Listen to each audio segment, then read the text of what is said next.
Welcome to our broadcast. Are you sick of spending dinner table conversations talking about the latest movies?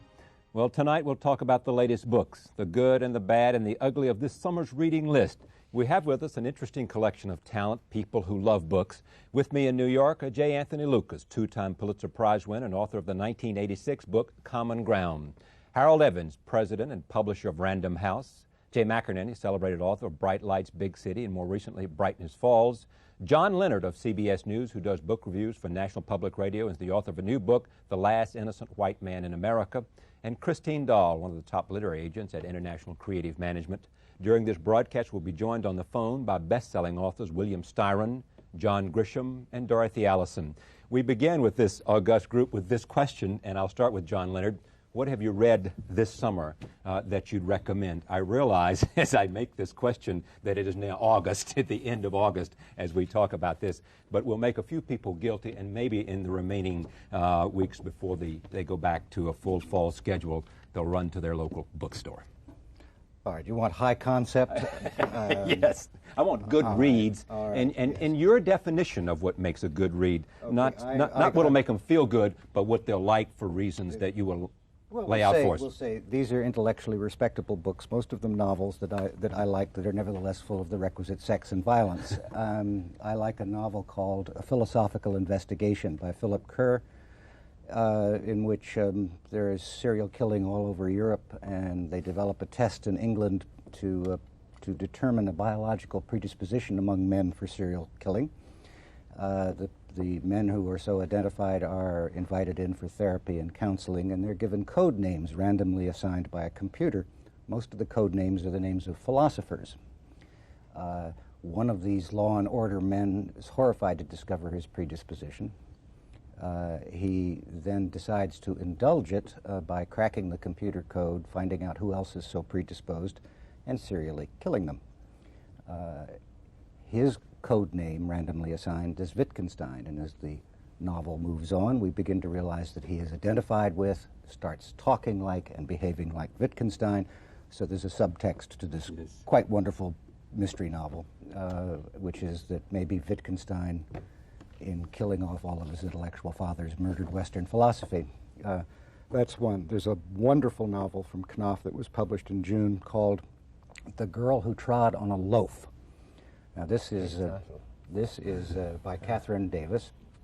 This is this has everything that one would need. It has adultery and murder and Mozart and ghostly possession, and it's all about a Danish feminist composer of operas who, for reasons of her own, ends up in upstate New York and takes up with a waitress who lives above a bakery. And we have the old Hans Christian Andersen story of the girl who in order to save her shoes while crossing the bog, her brand new shoes, dropped her mother's new loaf of bread and therefore sank to the bottom of the bog and was petrified forever. All of this is translated into upstate New York, and we have a series of operas that are also described, wonderfully imagined operas. It's a brilliant, brilliant book, Catherine Davis. There is a new novel to be published shortly by William Gibson, who wrote Neuromancer and Mona Lisa Overdrive. William Gibson is the father of cyberpunk fiction. He invented virtual reality as a phrase, all of that consensual hallucination in the space where all data live. I love consensual hallucination. That's great. That's his phrase, not mine. And his new novel is called Virtual Light, which has to do with glasses through which you see the future of what you're looking at, as well as what everything costs, as well as what people are thinking about it in superscript. But it is bound to be an enormously successful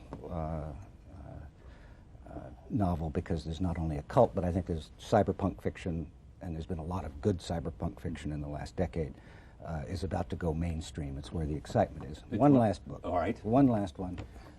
Get ready, Christine. I'm coming to you. Yes, there'll be a novel published again shortly called Henry James's Night Song by Carol Hill.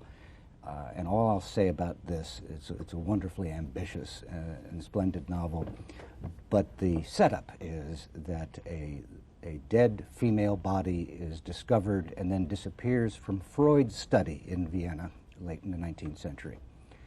And the suspects in this murder, if there is a murder, include Henry James and Edith Wharton. And Carol Hill has a wonderful time writing about art, psychoanalysis, history, and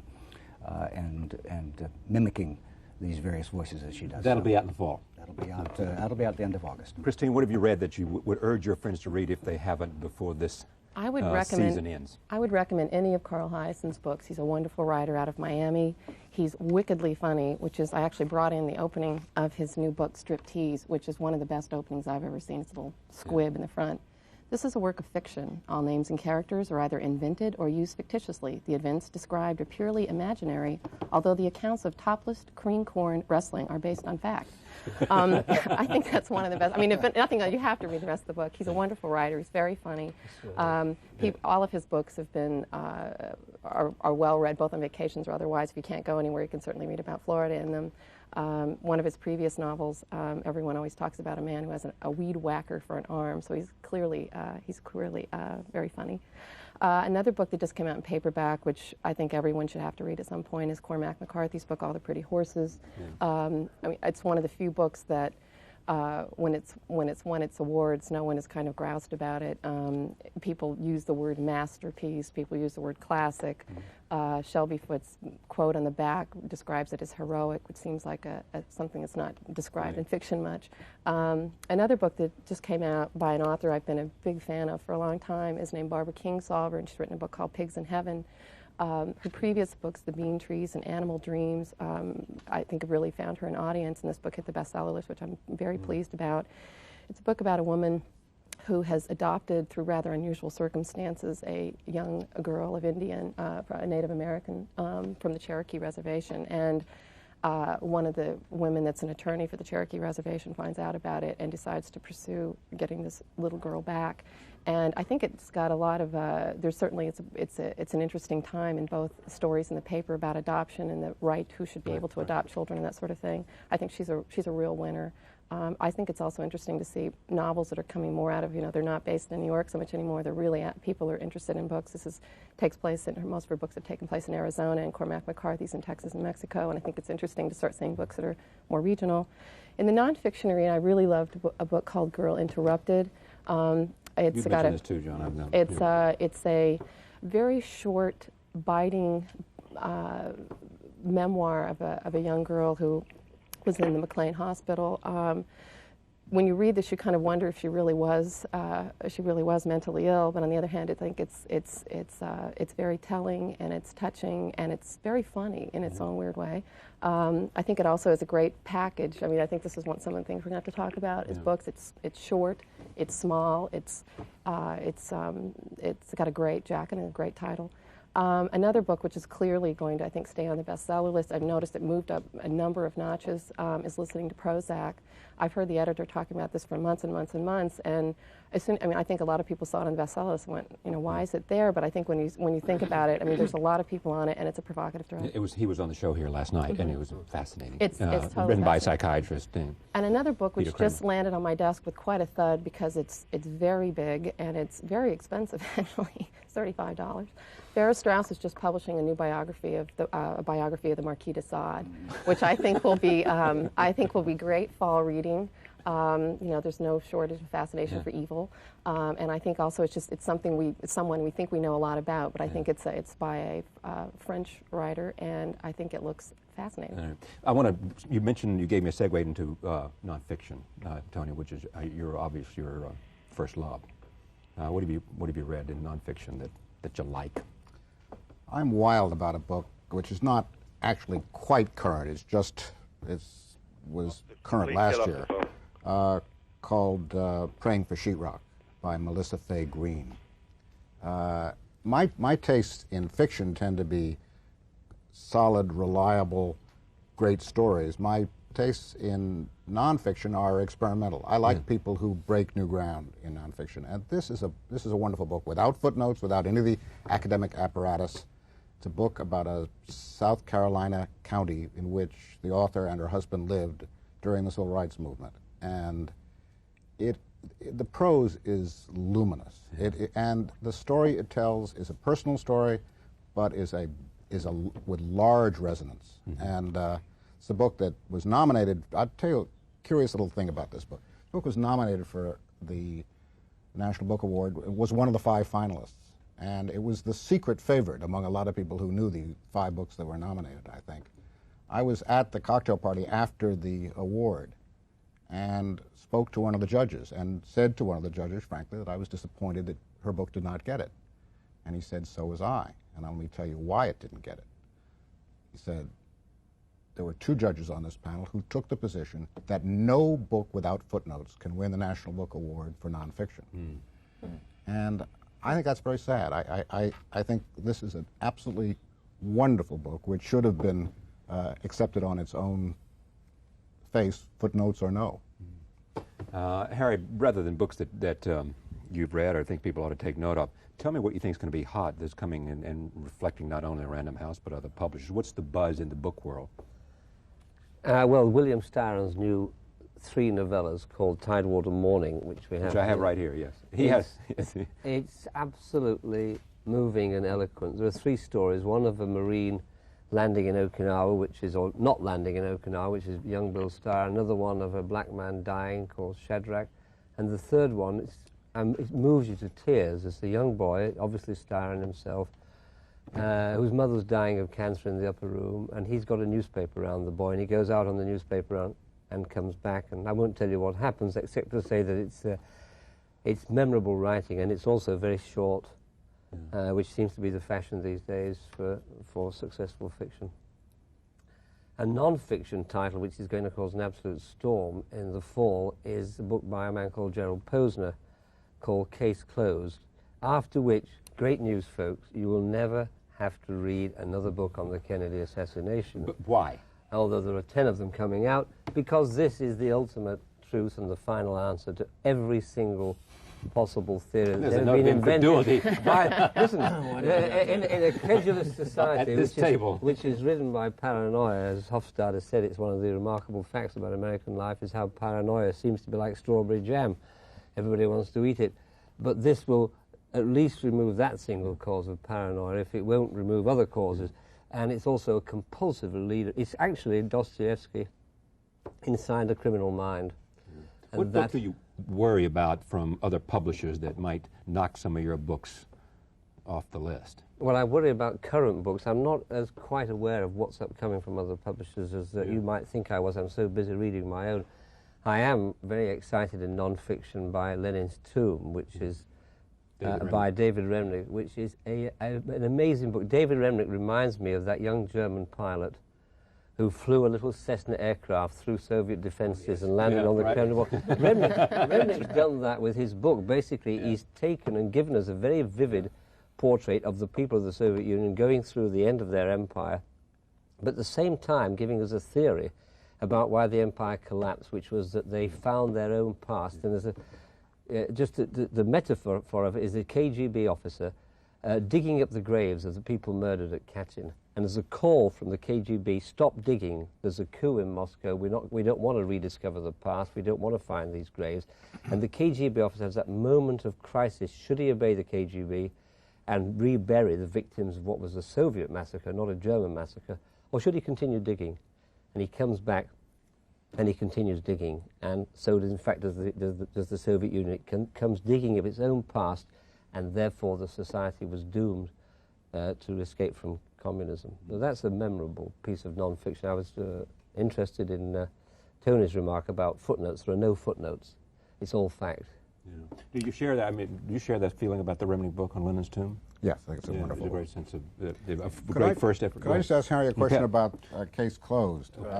I've been hearing a lot about this from your able editor, Bob Loomis, who I think waxes rhapsodic about it every time I talk. He talks about it. Down, yeah. But yeah, aren't you? Isn't the way this book is being promoted, even at this point, that it answers all questions, sets all doubts at rest? Aren't you setting yourself up for reviews which say, yes. Fellas? Well, in fact, it's a very good point, because I was thinking about the McGinnis book and so on. And publishers, you know, unlike newspaper editors, often distance themselves from their books. We can't possibly have discovered all the things that McInerney alleges or whatever it may be, or that Turner Luke. I mean, he's on his own out there, and we are just standing back. In fact, we took the trouble, all of us who've read this book, to question the author, to have it fact-checked, to answer every reasonable question. Then we sent it out to a panel of other people, notorious skeptics, and asked them to find holes in it. Nobody did. They all praised it. And in fact, the very curious thing is that if you lie, and I know nobody around this table has ever done so, but I'll tell you because I have, it's very hard to remember the lies you've told. The truth is always easy to remember. And the thing about the Case Closed by Gerald Posner is that it's the truth that illuminates all those corners and gets rid of them all in a convincing way. Because as you know, as you're reading it, it's true, because it has that luminosity. We agreed. We'll get back to you. We'll reconvene here. We agreed before the red light went on over the camera that we would not discuss Joe McGinnis's book in this session. But I have to say that as someone who was press ganged into attending Mary Parrott Nichols's class in the Kennedy assassination down at the New School, before a crowd of, they were more than skeptics. They were people for whom the conspiracy theory, so many different conspiracy theories, were jumping beans. That's what kept them alive. I think that you underestimate the need of the public to have a dark secret that will never be revealed about this assassination. I will obviously read the book and look forward to it, but I tend to the need of the public public have a dark secret of attend this assassination, to explain too much, to explain everything that's gone wrong, that no one book can possibly take away what is a deeply felt emotional need for it never to come out. I think there's a very good point there. For us still to believe in something else. I go along with Bill Sheed once said that when it came to the Kennedy assassination, that he saved time by believing all the conspiracy theories. Well, I think that's the role that fiction often fills in our lives, and if the DeLillo especially. But if the job of nonfiction is to essentially uncover and reveal and shine a light into dark corners and illuminate, I think that one of the things that we want fiction to do is to reinvest life with a sense of mystery and of wonder and strangeness, and I think that. I don't think that any of the blockbusters that have been released this summer or this fall are in danger of passing unnoticed. But I'd just like to put in a word for some new first novels, in fact, that I've been reading this summer, and I'm happy to report that there still are literary first novels being published. Although one worries that they're getting a little crowded out in the chain bookstores. When, with no offense to any of the blockbuster authors, you have row upon row of Grisham and Crichton and Tom Clancy. Some of the first novels I've enjoyed this summer, though, all of them pretty much published this season, have been well, Dorothy Allison's book, Bastard Out of Carolina, is a wonderful. She's going to be with us a little bit later. Wonderful book. Book published this spring by Jeff Eugenides called The Virgin Suicides, and a book by Dale Pack, Martin and John, a gay love story. And a really hard to describe and mysterious and wonderful book by a short story writer named Mark Richard called Fish Boy. These are all first novels that somehow have made it to the publishers' desks, that have been published and have actually, all of these, none of these novels have been greeted with anything but relative acclaim. But I think that in summer we tend to often to concentrate on the monster blockbusters, and I have to say that as a summer reader, I may turn down my concentration a little bit, but I'm unable to read what I call light lit, even on the beach. I'm just unable to read a book that essentially confirms all of my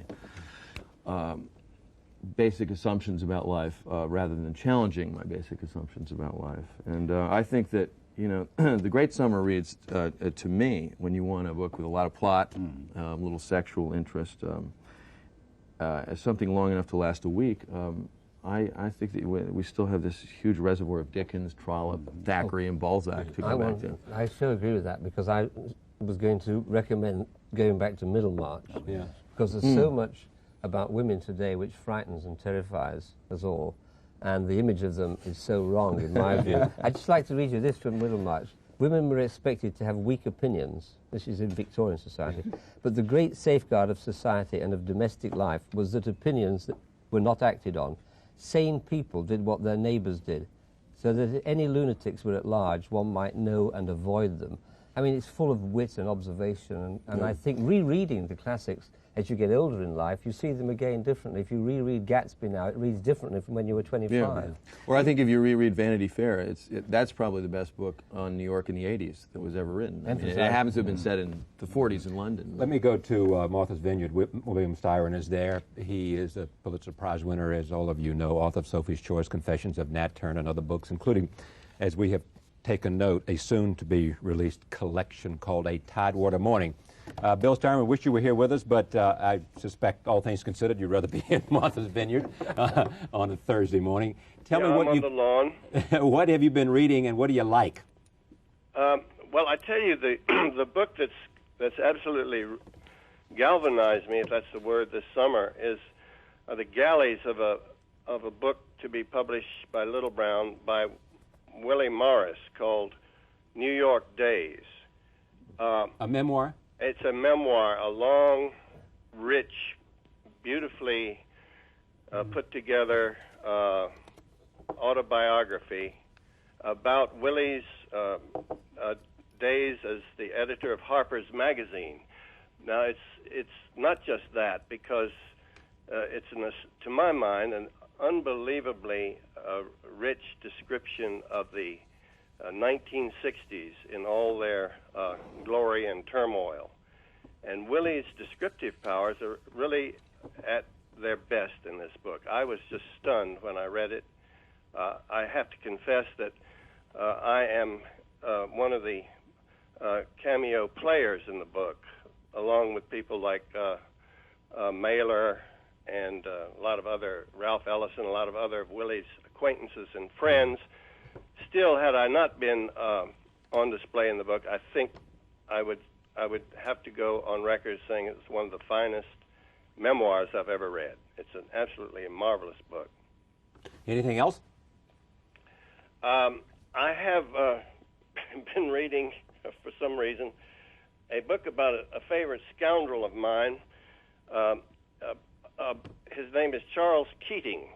It's a book called Trust Me. You mean from the Savings and Loan Scandal? That's it. Yes. It's a sleeper. Random House sent it to me, and I didn't think it would be my cup of tea, but it's an absolutely wonderful book because the man is so dreadful, and it's written with such, I think, perception and a great deal of humor, oddly enough, that it's just a perfect portrayal, to my mind, of the whole savings and loan scoundrel, and especially the role played by this demonic, weird man named Charles F. Keating. Yeah. It's quite a remarkable book.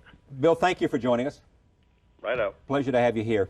Let me just mention the McGinnis thing, because we have done on this program, and I didn't want to spend a lot of time on the McGinnis phenomenon, because I've done a discussion of that here on this program, and I've had Joe McGinnis here on this program, and that was the reason. But let me just speak to it briefly. Tell me what, Tony, what we can, what can we add to the McGinnis story at this stage? Well, I mean, because it was the hottest controversy in the publishing world, I suspect, of the year. And this wasn't supposed to be a summer book. Right. But, no, that's right. It's a deep fall book. Joe is a friend of mine, and I rather not address the question which has been well hashed over here as to whether it's a good book or a bad book. But I'll tell you what does concern me. I think we could all agree that whether it's deserved or not deserved, there's been almost an orgy of name calling about this book.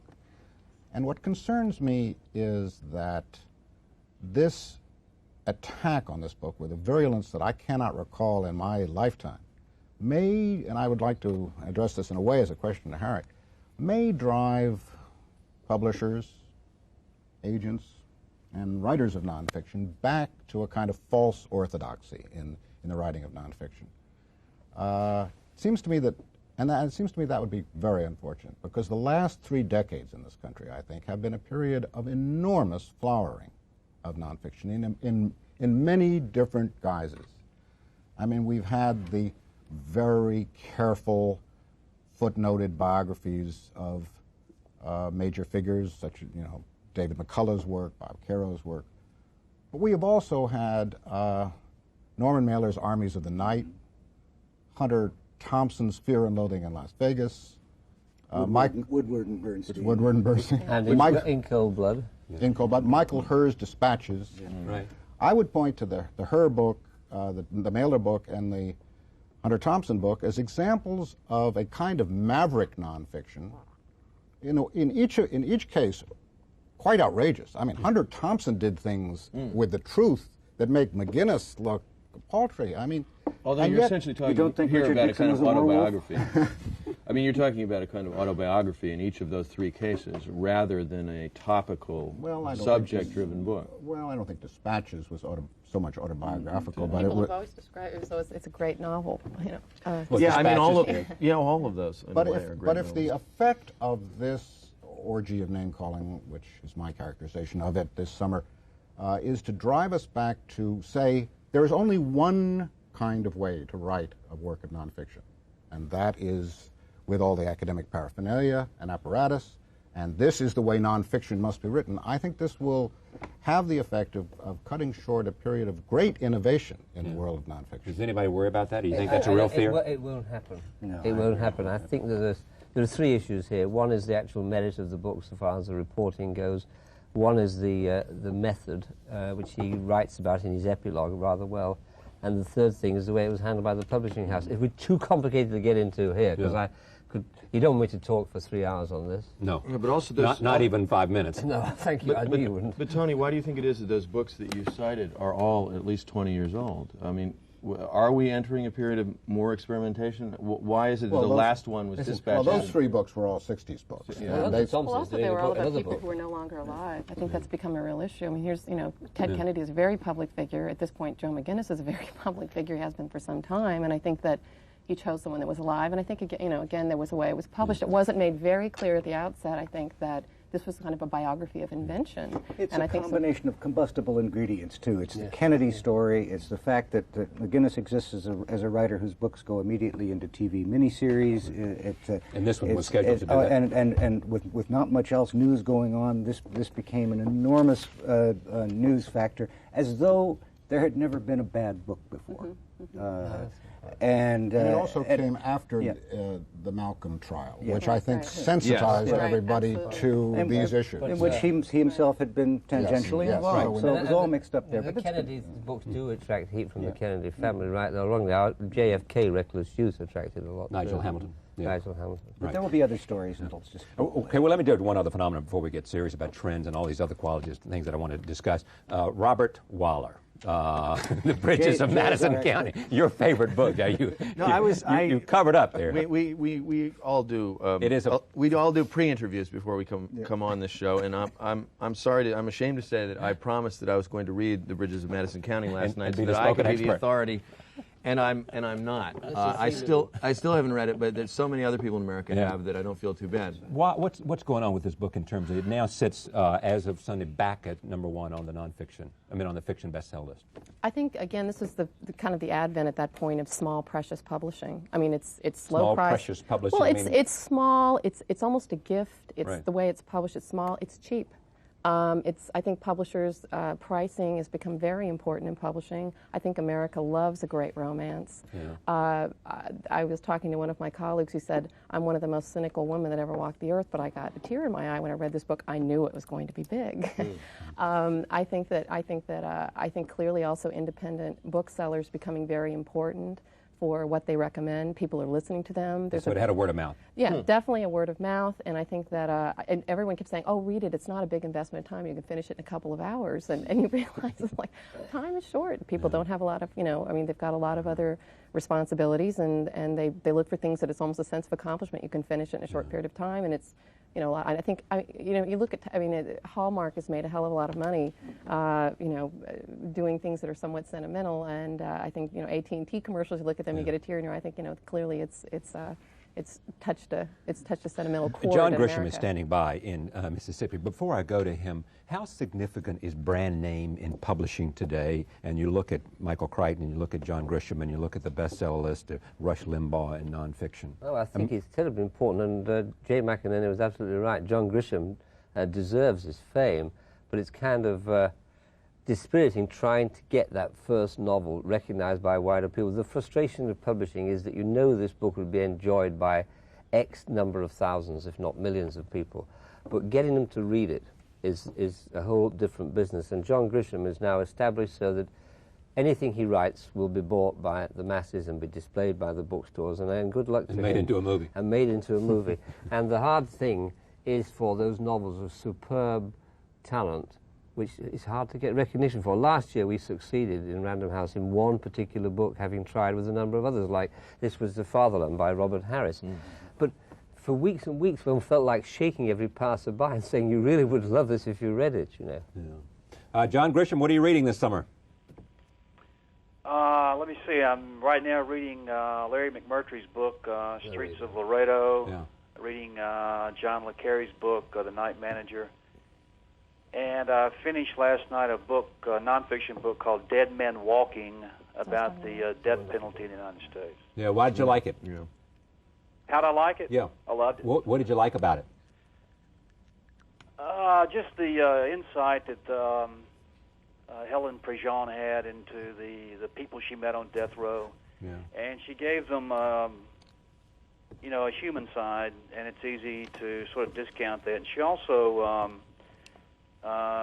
brought in their the families of the victims, which I thought was very very important. I enjoyed the book a great deal. Do you read primarily nonfiction or fiction when you are not writing? Primarily fiction. I don't read a lot of nonfiction. The novel I'm writing now is about the death penalty, so that's one reason I chose this book, and I'm glad I did. But normally I stick to fiction. Yeah. Why do you think the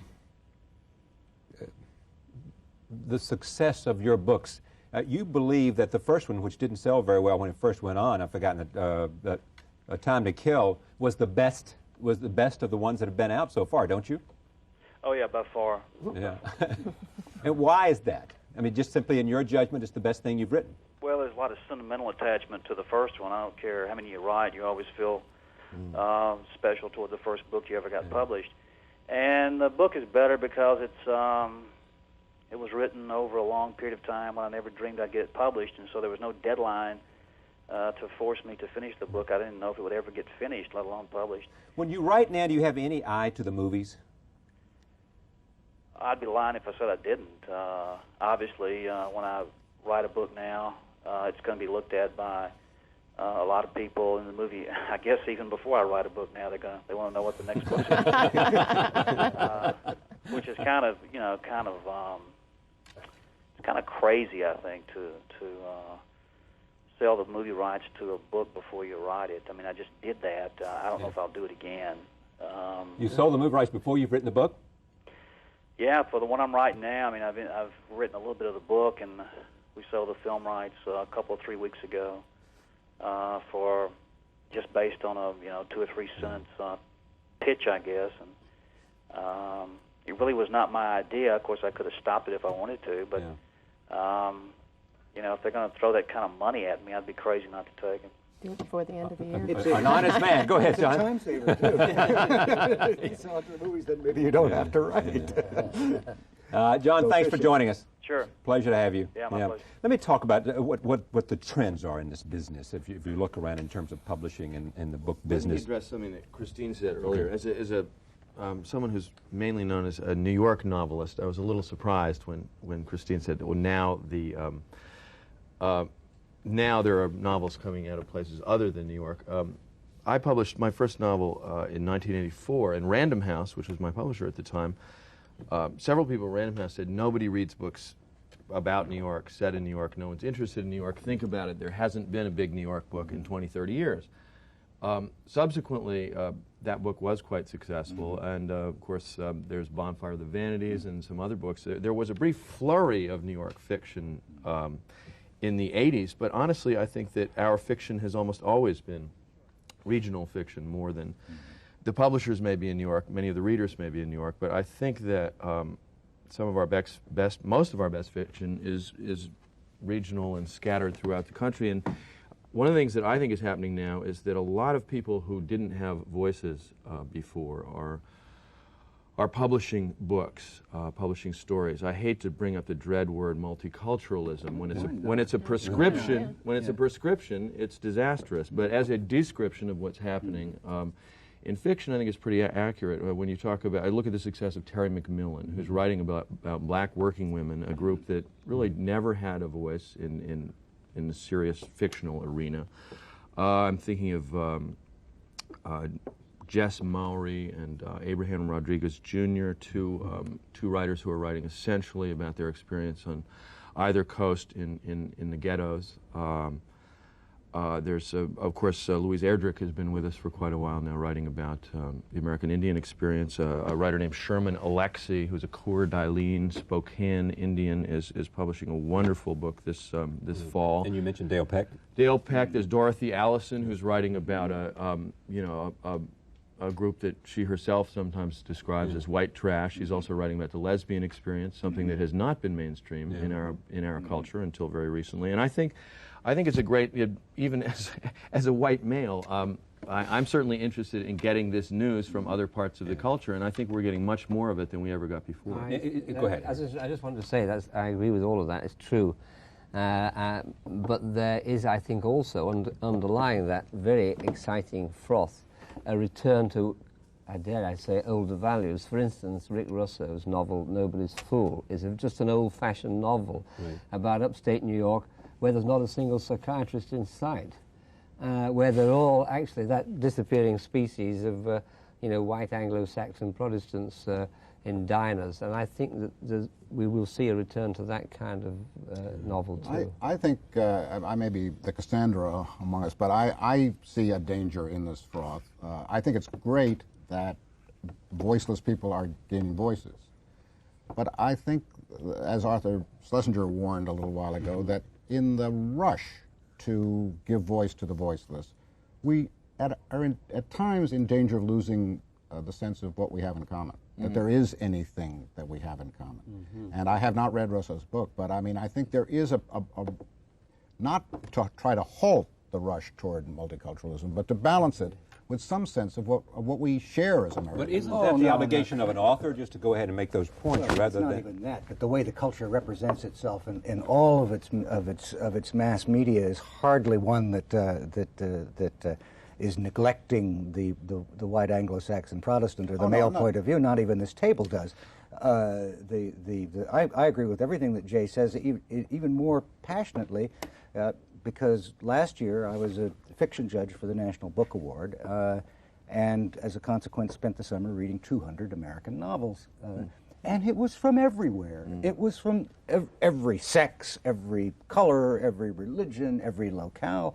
And it confirmed, indeed it overwhelmed the sense that I had as a regular reviewer when the books come in, that everybody is out there, and they're not just the voiceless wanting their piece of the pie. What they are is writers, and what they bring to their task is radiance and transcendence and metamorphosis, like writers everywhere. And I think it's just suddenly you're hearing them, and it isn't as though they're being reviewed to the exclusion of the Updikes or anybody else that's being reviewed in this country. They're not. That's not happening. But I think the whole point of reading a novel is to compassionately identify with the characters and the author of that novel in such a way that I think it is giving us some of that common ground that you're afraid we're losing to put ourselves in the shoes of someone from a completely different region and culture, and to live inside that mind for 4 or 5 or 10 hours. I have no problem. I mean, I think the two themes, as Harry suggested, can live with each other. I don't think it's that we have to have one or the other. I think we can look at how different we are from each other and look at what we have in common at the same time in this society. Dorothy Allison joins me now from Monte Rio, California. We just talked about you, Dorothy. Bounced out of California. You were with me. Was a National Book Award finalist this past year. Should have won too. And And John says you should have won. If you've heard the conversation, jump in. Well, I've just heard a piece of the conversation. And I find myself really agreeing with Jay McInerney and John Leonard. I don't think anything is being lost. I think there are a tremendous number of marvelous books. And I think it's better now than it was 2 decades ago when there just wasn't this diversity.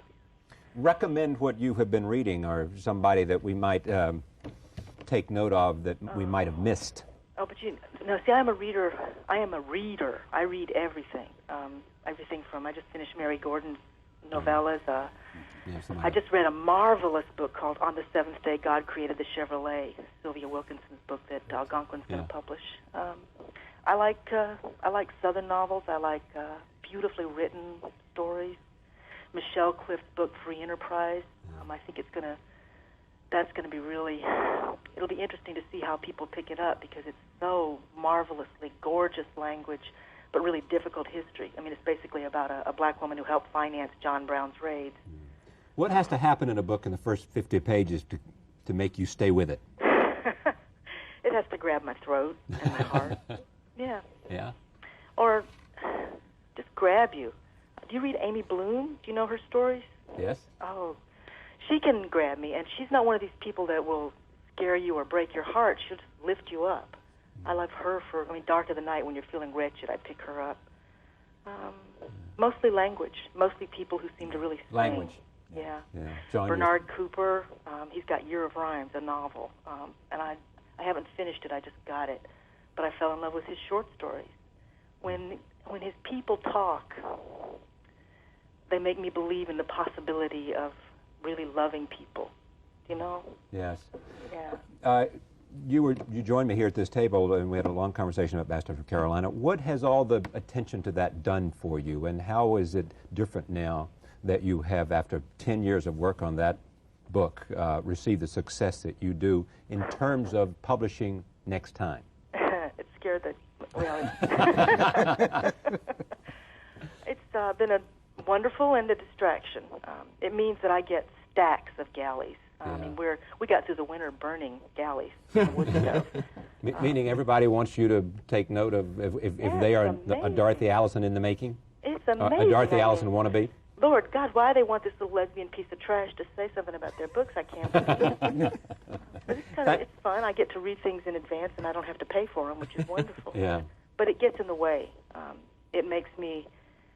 It's really impossible to write if you're thinking about what people are saying. So I just don't pay any attention. I hide out up here in the hills and talk to the neighbors. Thank you for joining us. You're welcome. What alarms you about trends in this business, Christine? Well, one of them is blockbuster publishing, which we've talked about before. I mean, clearly, I mean, it's not anything new, really, although it's rather shocking. I actually brought in the bestsellers from this week, and to see the paperback list of being top 7 positions, being 2 authors. Can I take a look at my only question is why they don't secede and start their own publishing company. You know, it's astonishing. I mean, you know, paperback or hardcover. Well, those are paperback. I mean, but it goes over into hardcover as well. This is interesting. This is paperback, and the top 7 non-fiction bestsellers are 1, Rising Sun, 2, Fiction, Crichton. I mean, fiction, Crichton. 2, Firm. Grisham. 3, Pelican Brief. Grisham. 4, Time to Kill, Grisham. 5, Congo, Ballin. And 7.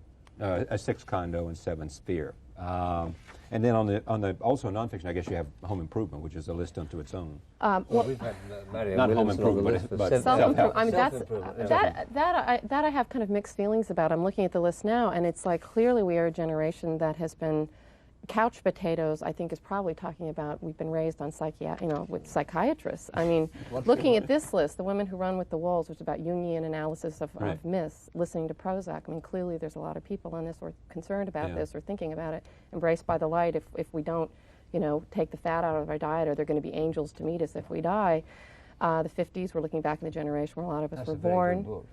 Care of the Soul, we're basically a lot of self-examination about what we're doing now. Girl Interrupted, Healing in the Mind, The World Waiting to be Born, Ageless Body, Timeless Mind, Men Are From Mars, Women Are From Venus, A Women's World. I mean, it's rather astonishing. It's not a self-improvement or self-obsession. I think it's one or the other. Speaking of the bestseller, the mall book would be How I Lost Weight, Found God, Bulldozed Ragheads, and Changed My Sexual Preference in the Bermuda Triangle. Another thing I noticed, there's a lot of That's animals. a sure thing. There's a lot of animals Somebody in will the take that title. on the bestseller always list that I can't. You know, there was always that attitude, like Cats anything with for a years, cat on it, Yeah. or Abraham Lincoln would sell. So you know, the people would always, or golf or something. So it's like all of a sudden we have all these animal names all over the place, and I just kind of went.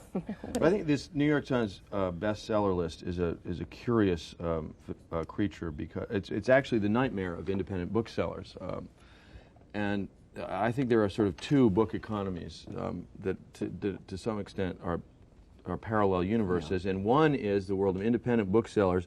I've had many independent booksellers tell me, we've really sold a lot of your books this week, and I say, oh, well, do you report to the Times? And they say, you kidding? If we report to the Times, the chain across the street then discounts your book 30% as soon as it hits the list.